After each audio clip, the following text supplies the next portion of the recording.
Et notre focus du jour nous emmène donc ce mercredi à la frontière entre l'Italie et la France. Pendant des mois, la ville de Vintimille a été un point de passage privilégié pour de nombreux migrants venus d'Afrique.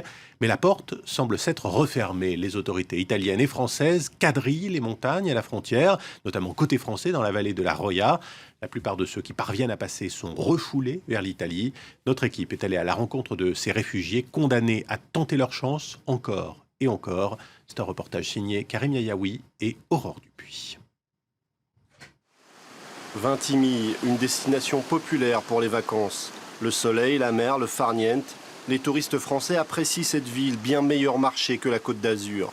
Vintimille, ses vacanciers, mais aussi ces migrants qui trompent l'ennui en attendant de tenter leur chance en passant la frontière toute proche. La ville italienne est devenue le goulot d'étranglement où viennent échouer les espoirs de nombreux migrants. Ils sont éthiopiens, érythréens, mais surtout soudanais. Beaucoup d'entre eux vivent sous le pont où passe le train qui file vers la France. Parmi eux, Ismaël, un érythréen qui a voulu passer la frontière dans la nuit et qui revient blessé après une course-poursuite avec la police. Il m'a fallu 7 heures pour passer la frontière. J'ai franchi la montagne pour tenter de redescendre de l'autre côté. J'ai fait ce que j'ai pu pour échapper à la police. C'était vraiment très éprouvant et je me suis blessé la jambe. Ce matin, la police m'a attrapé et m'a renvoyé en Italie. De l'autre côté des montagnes, il y a Breil-sur-Roya et Cédric-Héroux. Le paysan, très médiatisé, a accueilli pendant des mois de nombreux réfugiés. Les chemins et les voies ferrées qui emmènent vers la France débouchent aux abords de sa ferme. En bas, c'est la route qui fait Vintimille-Breil-sur-Roya. Juste au-dessus, nous voyons le tunnel qui fait Vintimille-Breil. Et en face, on a des chemins de montagne là, qui arrivent de Vintimille et qui passent par là. Et derrière la crête, là, juste derrière la crête, donc c'est derrière les barres rocheuses, c'est l'Italie. Mais les tentes sont presque toutes vides. Il y a un an, ils étaient quelques 200 réfugiés. Oh, Joseph. Oui. Sem. Le dispositif policier s'est considérablement renforcé à la frontière. Et les décisions de justice en défaveur de Cédric-Héroux et des militants de la Roya citoyenne ont changé la donne. Quand l'État se sert de la justice comme instrument de dissuasion, quand on sent que la justice n'est plus indépendante, c'est sûr que ça fait peur. Dans la ferme de Cédric-Héroux, ce jour-là, ils sont une dizaine. Parmi eux, 2 Soudanais visiblement marqués et qui refusent de s'exprimer. Le matin même, certains de ceux qui avaient trouvé refuge dans le camp ont été interceptés en voulant déposer une demande d'asile. Joseph, lui, a fui la Sierra Leone et les persécutions religieuses. Je ne veux pas vivre une vie misérable dans la rue et j'ai décidé de rester dans ce village. Je veux devenir jardinier. En France, je peux rester et vivre comme un musulman. Personne ne m'en empêchera. Ce n'est pas le cas en Afrique. Ils m'en empêcheront et si je ne mène pas la vie qu'ils imposent, ils me tueront. Si Breil-sur-Roya est connue pour l'action de Cédric-Héroux, la commune de Sospel est en première ligne. Parfois, des réfugiés arrivent au milieu du lit de la Roya qui traverse la commune. Une commune désormais très surveillée. L'hôtel des étrangers est transformé en caserne de gendarmerie. Olivier refuse qu'on s'approche de trop près de sa ferme à Sospel. Mais il a accepté de nous emmener pour une maraude de l'autre côté de la frontière à Vintimille. On cuisine tous les jours et tous les jours on passe devant ces messieurs. Régulièrement, il passe côté italien pour venir servir des repas aux migrants sur un parking aux abords du pont de Vintimille. Des repas concoctés grâce à la solidarité des gens de la Roya et à quelques fruits issus de la ferme d'Olivier. La petite équipe qui assure la maraude ce jour-là est composée de jeunes qui viennent de toute l'Europe.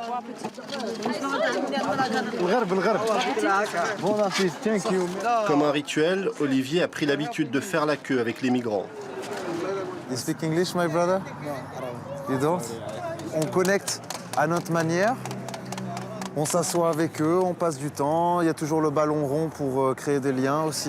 Dans cette queue, beaucoup de migrants ont réussi à passer la frontière à plusieurs reprises avant d'être refoulés.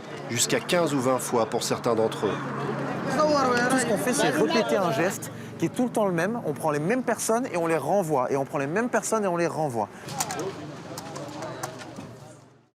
Le soleil s'est couché sur Vintimille. Avec la nuit, la France semble plus proche que jamais. Sur le quai de la gare, Abdelatif est venu jauger ses chances de passer la frontière. Quand vous vous cachez dans le train, parfois des passagers vous dénoncent à la police. Même si les autorités ne vous repèrent pas, quelqu'un vous dénoncera. Qui ça? Des Italiens? Non, les Français. En France, la loi est juste pour les Français, mais elle est très dure envers les migrants. Ça ne sera pas pour ce soir. Les policiers sont aux aguets. Abdelatif préfère s'éclipser. Il sait que si on l'attrape en train de passer la frontière, il risque d'être renvoyé à Tarente, à l'autre bout de l'Italie. La dernière fois, il avait mis 5 jours pour remonter jusqu'à Vintimille. Le soleil se lève sur la frontière. L'église Saint-Joseph de Vintimille, qui a accueilli jusqu'à 1 millier de migrants, est fermée sur décision des autorités. À quelques mètres de là, le Secours catholique distribue des petits déjeuners. On y retrouve Abdelatif, bien décidé à prendre des forces avant de passer la frontière. Aujourd'hui, je vais me reposer, parce que la nuit prochaine, je ne vais pas dormir. Je vais essayer de passer la frontière.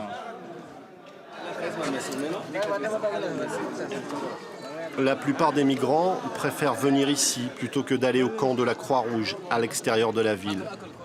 Un camp où les réfugiés se voient remettre un kit de toilette, où ils peuvent consulter un médecin et même un psychologue.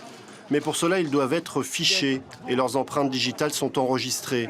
Ils se voient remettre une carte comme celle-ci, un instrument de recensement bien utile pour les autorités, mais qui n'a rien d'un Graal pour les réfugiés. Dean, lui, est arrivé en Italie il y a quelques mois déjà. Comme beaucoup de migrants, il raconte l'horreur qu'il a traversée en Libye. Ils kidnappent des gens, ils les frappent, ils les tuent. Ils veulent de l'argent. Ils vous demandent d'appeler vos parents pour les rançonner. Si vous n'en avez pas, vous êtes un homme mort. En Italie, pour Dean, l'espoir d'une vie meilleure s'est évaporé. Il a décidé de retourner au Ghana. Mais les migrants de Vintimille, originaires de pays bien plus instables et bien plus dangereux, vont continuer inlassablement à tenter leur chance dans les montagnes qui enserrent la ville, souvent au péril de leur vie. Voilà pour ce reportage à Vintimille, donc à la frontière entre la France et l'Italie. Et pour aller plus loin sur ce dossier, nous recevons à présent Shoshana Fine. Bonjour. Bonjour. Vous êtes docteur associé aux séries à Sciences Po. Vous travaillez beaucoup sur ces questions d'immigration. Peut-être d'abord une question un peu technique. La France et l'Italie font partie de l'espace Schengen, toutes les deux. Alors pourquoi est-ce qu'il y a des contrôles à la frontière ? Oui, justement, en fait, le président Hollande a imposé les contrôles aux frontières depuis novembre 2015 dans le cadre de la lutte contre le terrorisme. C'est comme ça que c'est justifié. Et donc là, ça va faire bientôt 2 ans. C'était une politique temporaire, selon la loi de Schengen, les États peuvent imposer ça d'une manière temporaire si leur sécurité est menacée, est considérée comme menacée. Ce qu'on voit aujourd'hui est que le président actuel essaie d'intégrer ces dispositifs dans le droit commun. Pourquoi on va continuer de faire les contrôles des frontières aux frontières de Schengen, donc entre l'Italie et la France, mais aussi il veut élargir ces contrôles de frontières, ces contrôles d'identité un peu partout en France. On est donc dans un régime d'exception finalement qui perdure. Et dans cette politique, il n'y a pas de différence entre les demandeurs d'asile et les migrants économiques ? Justement, c'est ça le problème en fait, parce que ce qu'on peut voir dans le Valais de Roya et ce qu'on peut voir dans toutes les frontières de l'Union européenne d'ailleurs, est des politiques qui essaient d'empêcher les personnes d'arriver en Europe. Donc, dans ce cas, d'arriver en France. Donc, les personnes sont considérées comme les migrants irréguliers parce qu'on n'a même pas l'opportunité de déposer une demande d'asile. D'accord. Et d'ailleurs, vous disiez, ça existe ailleurs en Europe. On a l'impression qu'il y a, au-delà de ce cas là, entre la France et l'Italie, on a l'impression qu'il y a un durcissement un peu partout. C'est ce que constatent les ONG ailleurs des politiques migratoires.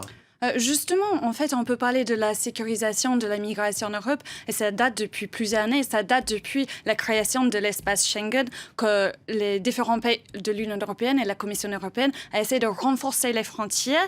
Et en fait, ce qu'on peut voir aujourd'hui est qu'ils essaient de déterritorialiser les frontières à travers les politiques d'externalisation. Donc, de endiguer les flux en hors d'Europe dans les pays comme la Turquie ou la Libye. Et comme ça, il ne reste pas beaucoup de choses dans les politiques de l'asile en Europe.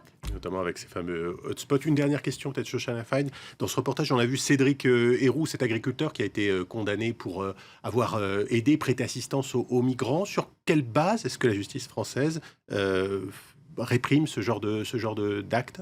Justement, c'est très compliqué. On peut parler de le délit de solidarité qui n'existe plus en France d'une certaine manière si la personne apporte seulement une aide humanitaire sans aucune contrepartie directe ou indirecte, sauf que le contrepartie n'est pas du tout défini. Donc, dans ce cas de Cédric Héroux, on voit très bien un procès politique parce qu'il était condamné pour avoir contesté la loi globale sur la migration. Donc, il était contesté pour une acte militante. Mais en même temps, le préfet des Alpes-Maritimes, lui aussi, a été condamné pour ne pas avoir respecté le droit d'asile. Donc la justice peut aussi condamner dans l'autre sens. Justement, et ça c'est très intéressant parce que ce qu'on voit, en fait, Héroux, est-ce qu'il a violé la loi ou est-ce que plutôt il défend la loi? Tout est une question de perception et de cadrage. Et d'interprétation. Merci, Shoshana Fine. Merci d'avoir été avec nous sur France 24. Et notre focus du jour est à retrouver bien sûr sur france24.com et sur toutes nos applications mobiles.